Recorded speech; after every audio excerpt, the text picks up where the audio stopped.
নমস্কাৰ। আজি পুনৰ এটি নতুন আধ্যাত্মিক বাৰ্তালৈ আহিছোঁ আৰু আজিৰ বাৰ্তাৰ বিষয়বস্তু হৈছে ৰাখি পূৰ্ণিমা। এইবেলি ৰাখি পূৰ্ণিমা 2025 চনৰ আগষ্টৰ 8 তাৰিখে দুপৰীয়া 1:55 মিলিব আৰু 9 আগষ্টৰ দুপৰীয়া 1:39 সময়লৈকে থাকিব। এই ৰাখি পূৰ্ণিমাৰ লগত জড়িত হৈ আছে এটি মহাভাৰতীয় কাহিনী। আচলতে সনাতনী সংস্কৃতিৰ প্ৰতিটো পূৰ্ণিমাই একো একোটি মহত্বপূৰ্ণ পূৰ্ণিমা হয় যদিও ৰাখি পূৰ্ণিমাৰ দৰে বিশেষ পবিত্ৰ তিথিটোত যিহেতু ৰাখি বন্ধন কৰোৱা হয়, এই ৰাখি বন্ধনৰ পৰম্পৰানো কেনেকৈ আৰম্ভ হ'ল এই কথাখিনি জনাবলৈ আজিৰ এই ভিডিঅ'টোৰ বাৰ্তাখিনি দিব ওলাইছোঁ। চেদি ৰাজ্যৰ ৰজা আছিল শিশুপাল। শিশুপাল অতি পৰাক্ৰমী বীৰ ৰজা হিচাপে জগত বিখ্যাত হৈ পৰিছিল। জন্মতে পিছে শিশুপালৰ জন্মটো অতি অস্বাভাৱিক আছিল আৰু জন্মৰ সময়ত শিশুপালে 3টা নয়ন আৰু 4খন হাতযুক্ত হৈ জন্ম পাইছিল, যিটো অস্বাভাৱিক জন্মৰ কাৰণে সেই ৰাজ্যৰ সেই সময়ত অৰ্থাৎ চেদি ৰাজ্যৰ ৰজা দম্ভক আৰু মাতৃ শ্ৰুতি দেৱীয়ে শিশুপালক বৰ্জন কৰিব ওলাইছে আৰু বৰ্জন কৰিব ওলাওঁতেই আকাশৰ পৰা আকাশী বচন হ'ল যে তোমালোকে যি শিশুক আজিৰ তাৰিখত বৰ্জন কৰিব ওলাইছা সেই শিশুৱে পৰৱৰ্তী সময়ত অতি পৰাক্ৰমী বীৰ হিচাপে জগত বিখ্যাত হৈ পৰিব আৰু এই ৰাজ্যতে তেওঁ বীৰ ৰজা হিচাপে বিখ্যাত হৈ পৰিব।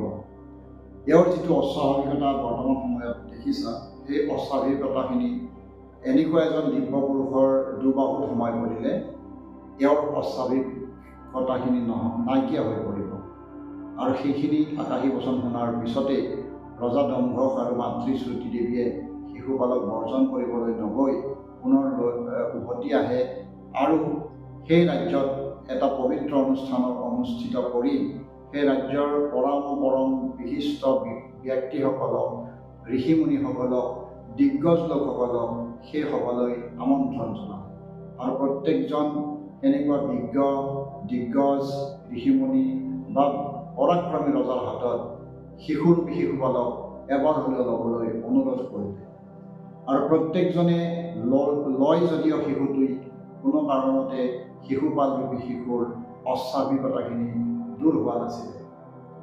যথাসময়ত ভগৱান শ্ৰীকৃষ্ণয়েও সদৌ শেষত সেই সভাস্থলীত উপস্থিত হয়, কাৰণ শ্ৰুতি দেৱী আছিল ভগৱান শ্ৰীকৃষ্ণৰ সম্বন্ধগতভাৱে পেহী আৰু পেহী শ্ৰুতিয়ে যেতিয়া ভগৱান শ্ৰীকৃষ্ণক দেৰিকৈ অহা দেখিলে তেতিয়া একমাত্ৰ তেওঁৱে যিহেতু শিশুটিক ল'বলৈ বাকী আছিল, বাকীসকল দিগ্গজ লোক বা বিভিন্নজনে যিহেতু শিশুটিক লোৱা হৈছে, সদশেষত এবাৰ ভগৱান শ্ৰীকৃষ্ণকো নিজৰ ভায়েকক এবাৰ ল'বলৈ মাতৃ শ্ৰুতি দেৱীৰ খাটনি থাকে।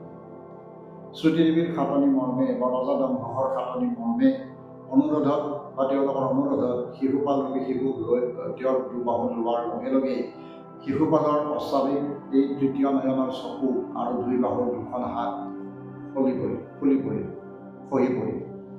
আৰু তেওঁৰ অস্বাভাৱিকতাখিনি নাইকিয়া হৈ পৰিল। তৎমুহূৰ্ততে শ্ৰুতি দেৱীয়ে হিয়া ঠাকুৰি কান্দিবলৈ ধৰিলে আৰু ভগৱান শ্ৰীকৃষ্ণক কাকুতি মিনতি কৰে তেওঁৰ ভাতৃত্বকীয় বধ কৰিব। তেতিয়া ভগৱান শ্ৰীকৃষ্ণই সেই পেহীয়েকক সান্তনা দি ক'লে, এই পেহী, মই শিশুপালক যিহেতু মোৰ সম্বন্ধত সি ভাতৃ হ'ল, গতিকে শিশুপালৰ মই 100টা পাপলৈকে মই তাক ক্ষমা কৰি দিম। আৰু মাতৃয়ে পৰম শান্তি পালে, কাৰণ কোনো মাক দেউতাকে নিজৰ ল'ৰা ছোৱালীয়ে ইমান পাপ কৰিব বুলি জন্মতে কোনো নাভাবে।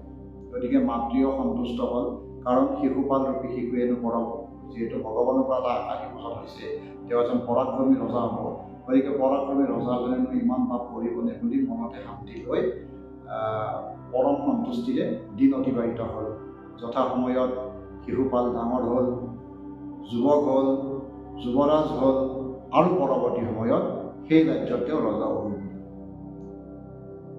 ভগৱান শ্ৰীকৃষ্ণই ইন্দ্ৰপ্ৰস্থ নামে 5খন গাঁৱৰ যুধিষ্ঠিৰ বা পঞ্চপাণ্ডৱক হস্তিনাপুৰৰ ৰজা ধৃতৰাষ্ট্ৰই সকলোৰে সন্মতি সূত্ৰে 5খন গাঁও দিছিলে আৰু সেই গাঁও 5খনকে ইন্দ্ৰপ্ৰস্থ নামকৰণ কৰি যুধিষ্ঠিৰে তাত এখন ৰাজহুৱা যজ্ঞৰ আয়োজন কৰিছিল আৰু সেই যজ্ঞৰ বিভিন্নজন দিগ্গজ ব্যক্তিক ৰজা মহাৰজাক নিমন্ত্ৰণ জনোৱাৰ উপৰিও ভগৱান শ্ৰীকৃষ্ণক সেই অনুষ্ঠানটোৰ মুখ্য অতিথি হিচাপে আমন্ত্ৰণ জনাইছিল।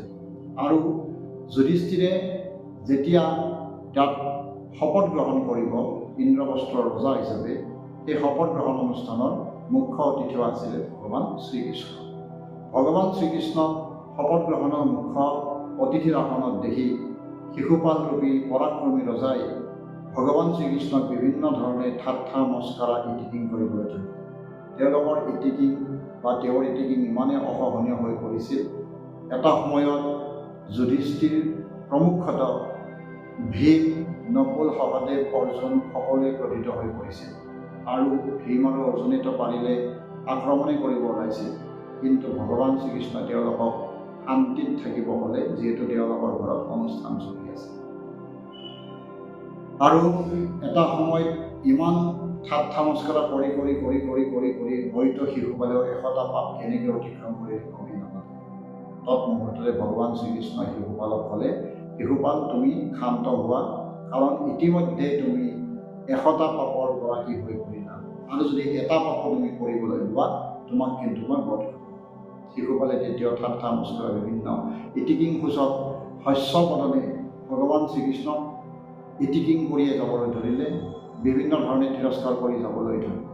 এটা সময়ত ভগৱান শ্ৰীকৃষ্ণ ক্ৰোধিত হ'ল, যিহেতু তেওঁ 100 পাপৰ গৰাকী অতিক্ৰম হৈ পৰিল শিশুপাল।